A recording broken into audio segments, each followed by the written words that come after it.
Liddle spends years saving a company that treats her like a stain on the carpet, and then one plane crash gives her the one thing the office never did: leverage.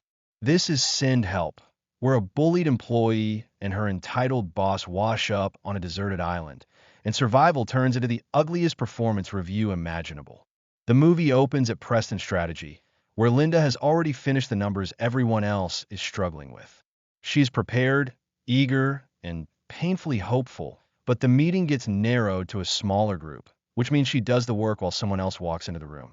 Her boss, Franklin, gives her the usual corporate comfort food. He says the important people know she carried the load, but Linda can read the room. Around this office, recognition is always coming tomorrow, and tomorrow keeps getting delayed. At home, Linda tries to sell that same hope to herself. She talks about Bradley Preston taking over the company from his father and imagines the promotion she was promised finally landing in her hands. She and her partner dream about a bigger apartment, a fresh start, and the idea that maybe the best part of life is still ahead. But Linda also has a private obsession with survival competitions. On television, people win by being useful, adaptable, and ruthless when necessary.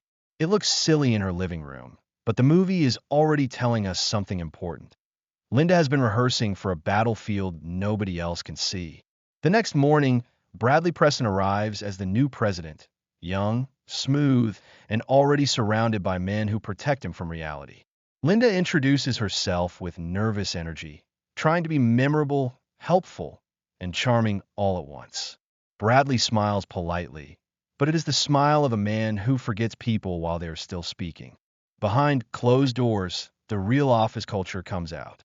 Bradley and his inner circle mock Linda, complain about her lunch, and reveal that the promotion promised to her is going to Donovan instead, a man with less experience but better access to the club.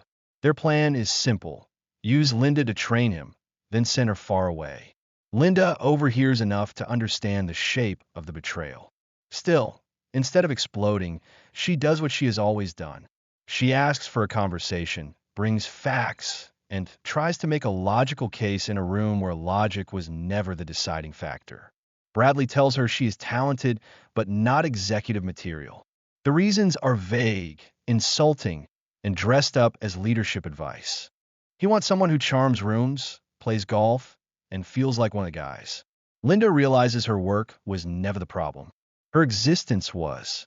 When she pushes back, Bradley turns the rejection into a challenge. There's a difficult Bangkok assignment coming up, and he tells her to get on the plane, solve the problem, and prove him wrong. For Linda, it sounds like one last chance. For Bradley, it is just a convenient way to squeeze more labor out of her. Before she leaves his office, he even scolds her about the smell of tuna at her desk, reducing years of work to a complaint about lunch. Linda breaks down in the bathroom, then pulls herself together with the kind of pep talk people use when nobody else is coming to help. On the private jet, Linda is ready with research and solutions. Bradley and the men are ready with jokes. They ignore her work, share embarrassing footage from her survival show audition, and laugh at the earnest version of Linda who believed positivity might make people like her. Then the weather turns. The plane hits turbulence. The jokes stop being funny, and panic takes over the cabin. In the chaos, the polished hierarchy of the office means nothing.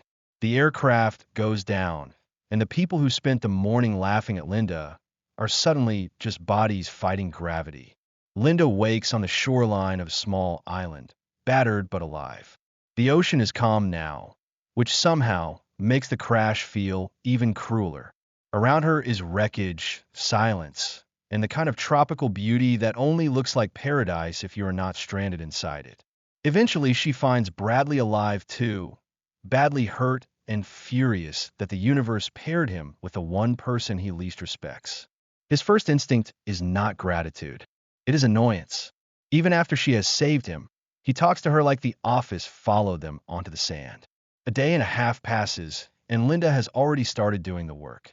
She finds water, makes fire, gathers food, and keeps Bradley alive while he lies there demanding answers. The man who thought she lacked leadership is now depending on her for every sip and bite. Linda even tries to feed him what she has managed to prepare, but Bradley recoils like survival should come catered. The comedy is sharp because the island has changed the job description, and Bradley is completely unqualified for the new position. Linda wants a distress signal, a bigger fire, maybe the word helps spelled out for passing boats. Bradley wants to criticize the strategy from the sand. When he talks down to her again, she finally snaps and reminds him that this is not his office anymore. That line changes the air between them. Bradley still expects authority, but authority is useless when you cannot stand, hunt, cook, or find water. Linda, meanwhile, has discovered that competence feels different when nobody can steal credit for it. She finds animal tracks and considers hunting for food. Bradley treats the idea like a joke until the island proves how serious it is. Linda tracks a wild boar, faces real danger, and after a messy struggle, manages to bring back food. It is frightening, absurd, and triumphant all at once. For the first time, Bradley sees her not as the woman with the tuna lunch, but as the person between him and starvation. They eat, laugh, and share a strange little victory. The power balance has not just shifted, it has rolled completely downhill. Time passes, and Linda begins thriving. She crafts, explores, gathers, and builds routines. Bradley, however, grows restless. After roughly 2 weeks, he wants a raft, a planned movement. Linda insists they should stay put because rescue is more likely where the wreckage is. But there's another truth underneath her logic. Linda is good here, on the island. The old world cannot humiliate her. She has food, water, purpose, and a man who finally has to listen. Bradley sees it and accuses her of turning their disaster into her life. He tries to leave camp and build his own raft, proving he can survive without her. It goes badly almost immediately. Exhaustion, hunger, and the island itself beat down his confidence until he crawls back to Linda, weaker and much less arrogant. Linda receives him like a host, not an employee. She has food laid out, water ready, and the calm authority of someone who knows she won before the argument started. Bradley apologizes, admits he underestimated her, and asks if they can work as a team. Linda lets him eat, but not before making him feel the weight of his dependence. She does not need to shout. She asks how far he is willing to go for her. The same kind of corporate challenge he once gave her, only now the stakes are immediate and humiliating. The relationship softens for a while. Linda teaches Bradley the island, showing him the dangerous plants, the useful foods, and the view from higher ground. When she nearly falls, he pulls her up, repaying a debt from the crash and proving he can still choose decency. They begin sharing more than tasks. Around the fire, with improvised food and fermented fruit, the two talk about the people who shaped them. Linda reveals she was once married to a cruel man, and that she lived for years hoping someone harmful would become gentle. Bradley talks about a damaged family history of his own. The movie does not excuse him, but it shows where some of his ugliness learned its language. For one strange night, they are not boss and employee. They are two wounded people pretending the island might be a cure. Linda confesses something she has never told anyone. When her husband left drunk after a terrible fight, she let him go instead of stopping him. It is not described like a confession in a courtroom.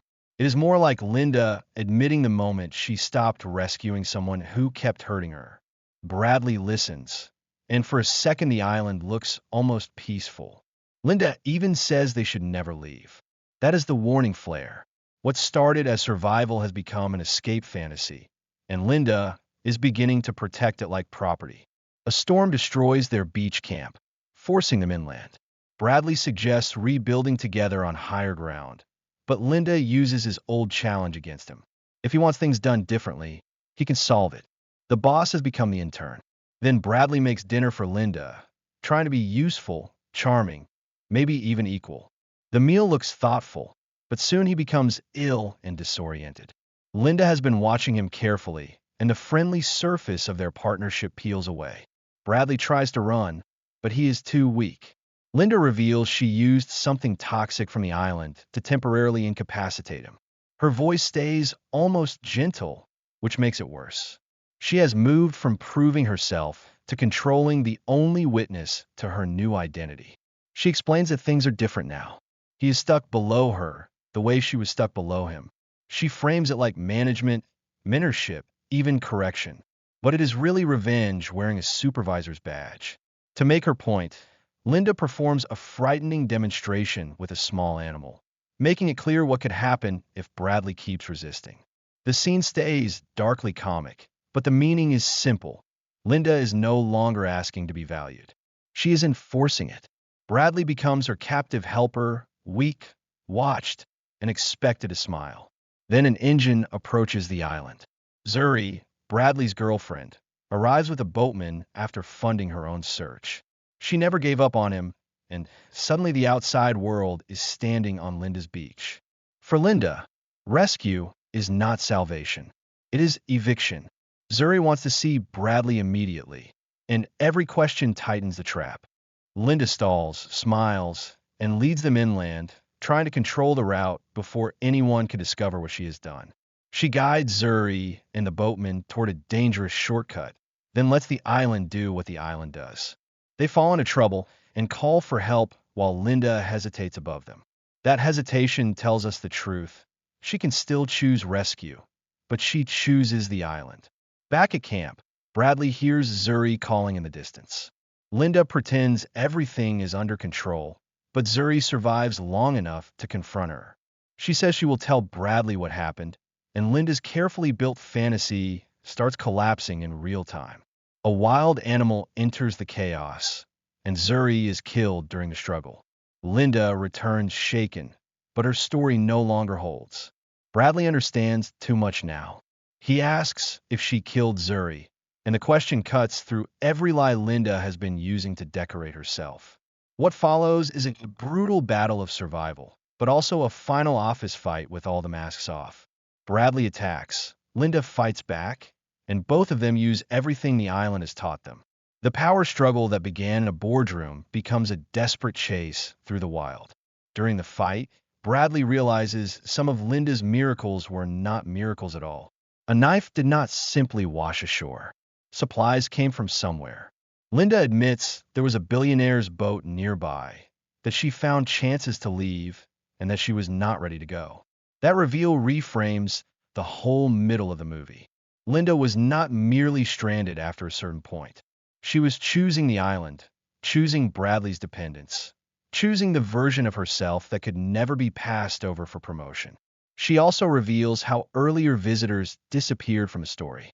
In her mind, each terrible choice just happened, one after another, until she and Bradley were alone again.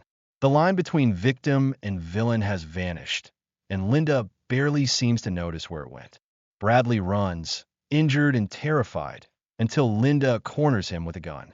She apologizes for what it has become, but the apology is not really for him. It is for the fantasy ending she wanted, the one where he finally understood her and stayed. Then Bradley changes tactics. He stops fighting and tells her exactly what she wants to hear. He admits he was awful, broken, and cruel. He says she changed him, taught him, cared for him, and gave him something that felt like love. Linda lowers her guard because this is the promotion she wanted all along, not a title, but worship. Bradley offers to stay on the island with her, to build a life where nothing back home matters. For a moment, she believes they have become partners. They laugh through the damage, apologizing for what they have done to each other, as if this is some twisted couple's quarrel. The movie lets the moment get almost sweet, and that is exactly why it feels dangerous. Bradley is playing the only card he has left. When Linda moves close, Bradley makes his last move. The gun fails him at first, the struggle continues, and then the island's lessons come full circle. Linda survives. Bradley does not. The woman everyone underestimated is the only one left standing. The final twist jumps forward to Linda at a celebrity golf event, smiling in public as the sole survivor of a terrible crash. The world has turned her nightmare into inspiration. She has a best-selling book, a heroic image, and finally, a place in the club that once rejected her. When asked how she survived, Linda gives polished wisdom about saving yourself. And the answer sounds empowering if you do not know what it cost. That is the joke and the horror of send help. Linda did learn to stop waiting for rescue. She also became the danger everyone else needed rescuing from. And as the music circles back to obsession and pursuit, the movie leaves us with a woman who got everything she wanted by becoming impossible to ignore. So if your coworker ever packs tuna, spreadsheets, and survival skills for a business trip, maybe let her have the promotion before the plane takes off. Make sure to subscribe and turn on notifications so you can watch more videos like this. Thanks for watching.